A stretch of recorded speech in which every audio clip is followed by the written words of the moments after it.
টিটিএডিসির নামকরণ Tripura territorial council. এখন থেকে হবে আমরা অলরেডি ত্রিপুরা টেরিটোরিয়াল কাউন্সিল। এখন আর টিটিএডিসি বলবে না, ত্রিপুরা টেরিটোরিয়াল কাউন্সিল দিল্লিতে পাঠিয়েছি।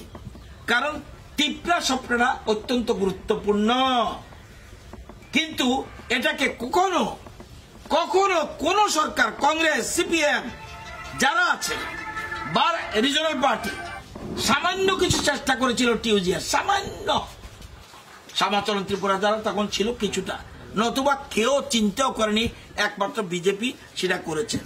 এবং রাজ্য মন্ত্রিসভা সিদ্ধান্ত গ্রহণ করেছি এবং কেন্দ্রীয় সরকারে পাঠিয়েছি যে এখন যে সংবিধান সংশোধন হবে সেখানে কিন্তু এডিসির নাম থাকবে যে ত্রিপুরা টেরিটোরিয়াল কাউন্সিল।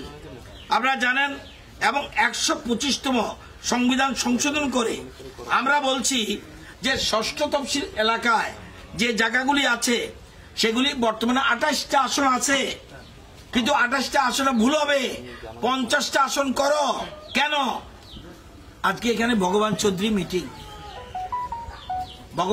মিটিং লেবুঙ্গা ব্লকে। সিটটা কি? সিমনা বিধানসভার 4টা গাঁও সভা, 3টা না 4টা, মোহনপুরের 8টা গাঁও সভা, বামটিয়ার 2টা গাঁও সভা, মান্দায়ের 4টা গাঁও সভা। যে জনপ্রতিনিধি হবে ঘুরার সময় কইতা, আমরা বলছি না, নতুন করে এডিসি আসন ঠিক করো, 50টা করো, কেন্দ্রীয় সরকারে পাঠিয়েছি।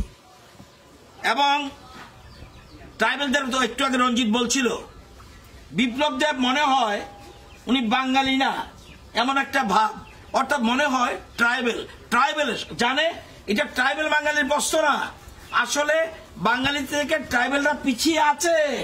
সেই জন্য যতক্ষণ পর্যন্ত ট্রাইবেলদের না উঠাতে পারবো ততক্ষণ পর্যন্ত সবকা সাথ সবকা বিকাশ হবে না। এই জন্য প্ল্যান করেছে।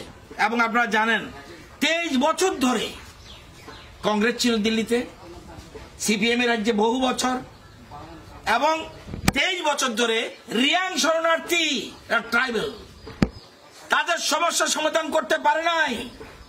অথচ মাত্র 2.5 বছরের মধ্যে বিপ্লব দেব দিল্লির সাথে কথা বলে ট্রাইবেলদের, আমরা বলছি কোথায় যাবে, এদেশের মানুষ তারা, তাদের একটা পার্মানেন্ট সেটেলমেন্টের ব্যবস্থা করেছে।